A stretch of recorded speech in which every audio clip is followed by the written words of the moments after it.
Nima uchun sizga aynan mana shunday tajovuz bo'ldi? 9-kuni borganmiz mahallaga debitor kreditorlik qisqartirish maqsadida. Bahorda 9-martda. Borganimizda xonadonda suv hisoblagichni tepa qismi olinadi-da. U suv yozmaydi.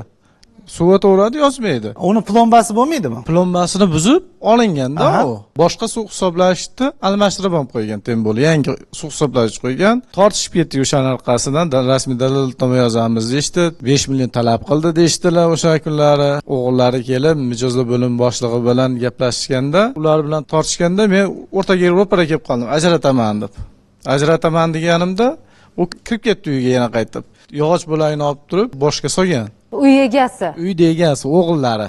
Qanchalik zarba oldingiz? Ya'ni aytmoqchimanki, og'ir bo'lganmi jarohatingiz? Huquq-tartibot organlariga murojaat qilganmisiz? Bu kishi biz kabi rechilari, ya'ni muomalalari yaxshi, bu kishi jag'larini tiktirganlar sim bilan o'sha uchun yaxshi gapira olmaydilar. O'sha jarayondan keyin shunaqa bo'lganmi? Tasavvur qilyapsizmi? Tasavvur qilyapsizmi? Bir kishini nogiron qilgan mana shunaqa ahmoqlar va bir yilda 50 dan ortiq bunaqa jinoiy ish ochilgan. Albatta murojaat qilingan.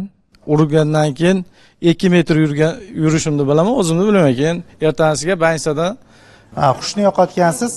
Hamkasbimni kaltaklanganini ko'rib, hamkasbimga bo'layotgan bosimlarni ko'rib chida olmayman.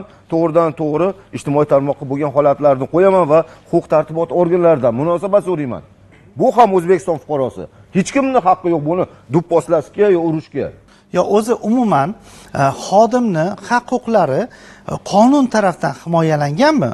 Masalan, men nima uchun aytayotganim, aytaylik, bugun biz bilamiz, Ichki ishlar vazirligi xodimlarini faoliyat ko'rsatayotganda ishiga aralashuv yoki unga to'sqinlik qilishi qonun tarafdan belgilab qo'yilgan va bunga kerak bo'lsa jinoiy javobgarlik bor. Albatta. Hozir biz talab qildik, ya'ni shifokorlarning ishiga aralashuv yoki ularga tazyiq uchun ham o'sha qonunda belgilangan javobgarlik bo'ldi. Albatta, umuman bugun inspektorlarni ham himoyalanganmi? Albatta bor. Aynan mana shu aholi nazoratchisini do'pposlagan shaxsga o'sha kuni yo 10-kuni ehtiyot chorasi ko'rilgan, olib kirib qo'yilgan qamoqqa va jinoiy ish qo'zg'atilgan.